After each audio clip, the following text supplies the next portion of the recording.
जय हिंद प्रिय छात्रों, किरण चौबे, शासकीय उच्चतर माध्यमिक विद्यालय सीहोर।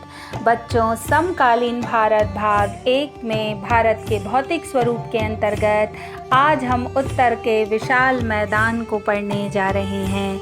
बच्चों, सिंधु, सतलज, गंगा, ब्रह्मपुत्र नदियों के द्वारा बहा कर लाई गई मिट्टी से बने एवं सिंचाई की सुविधा के कारण उत्तर का विशाल मैदान हिमालय पर्वत के उपहार के नाम से भी जाना जाता है। यह मैदान सभ्यता की जन्मभूमि रहा है। आप मानचित्र को बहुत ध्यान से देखें बच्चों।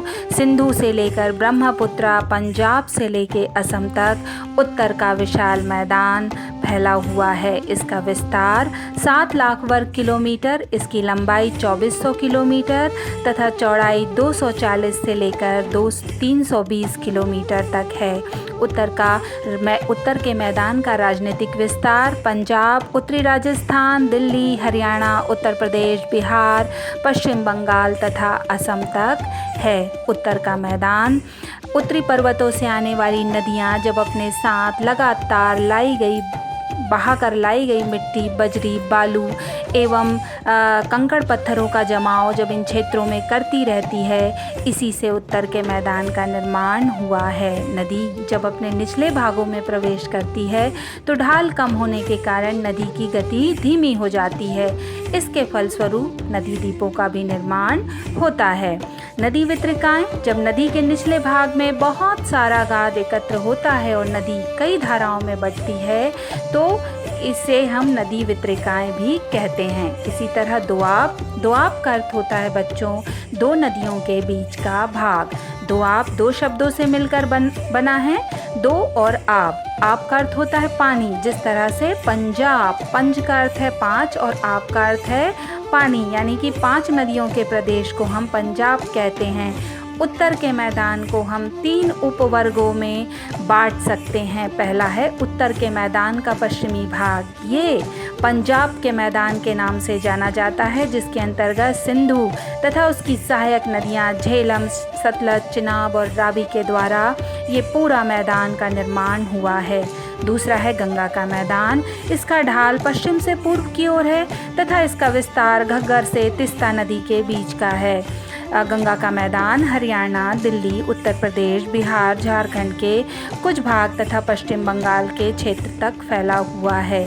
तीसरा है ब्रह्मपुत्र का मैदान, इसका ढाल उत्तर पूर्व से लेकर दक्षिण पश्चिम की ओर है तथा आकृतिक भिन्नता के आधार पर भी हम उत्तर के मैदान को 4 भागों में बांट सकते हैं: भाबर, तराई, बांगर एवं खादर। हम सबसे पहले जानते हैं भाबर क्या है। तो भाबर शिवालिक के दक्षिण में हिमालय की अंतिम पर्वत श्रृंखलाएं हैं शिवालिक। तो इस शिवालिक के दक्षिण में 810 किलोमीटर चौड़ी पट्टी को भाबर कहा जाता है। भाबर का निर्माण जब नदियां पर्वतीय भागों से उतरकर मैदानी भाग में जब प्रवेश करती है तो अपने साथ जो कंकड़ पत्थर और भारी अवसाद लेकर आती है उसे पर्वत के किनारे जमा कर देती है और यही जमा अवसाद से भाबर का निर्माण होता है। पर्वतों से उतरने के बाद ये नदियां भाबर के बड़े बड़े शिलाखंडों में विलुप्त हो जाती है। दूसरे नंबर पर आता है तराई। तो भाबर पट्टी के बाद दक्षिण में ये नदियां पुनः निकलती हैं एवं नम तथा दलदली क्षेत्र का निर्माण करती हैं, जिसे कि तराई कहा जाता है। ये वन्य प्राणियों से घिरा हुआ पूरा जंगली क्षेत्र है। बंटवारे के बाद जब पाकिस्तान से आए शरणार्थियों को कृषि योग्य भूमि उपलब्ध कराना था तब इस जंगल को काटा जा चुका है। यहीं पर दुधवा राष्ट्रीय पार्क जो उत्तर प्रदेश के लखीमपुर में स्थित है, यहीं पर है। तीसरा, उत्तर के मैदान की उच्च भूमि का सबसे प्राचीनतम भाग, जिसे बांगर के नाम से जाना जाता है। इसकी प्रमुख विशेषता है यहाँ पर बाढ़ का जल नहीं पहुँचता एवं यहाँ के जो जल है उसके तल की गहराई भी बहुत अधिक है। इसका विस्तार पंजाब व उत्तर प्रदेश के मैदानी भागों में है।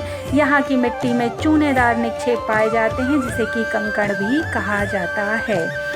चौथा, खादर, उत्तर के मैदान की जो निचली भूमि है जिसमें कांप मिट्टी पाई जाती है एवं ये बाढ़ वाले मैदानों के रूप में भी जाना जाता है, इसे हम खादर कहते हैं। हर वर्ष नदी के द्वारा लाए गए अवसादों से इनका पुनर्निर्माण होता है, इसीलिए बहुत अधिक उपजाऊ क्षेत्र हैं।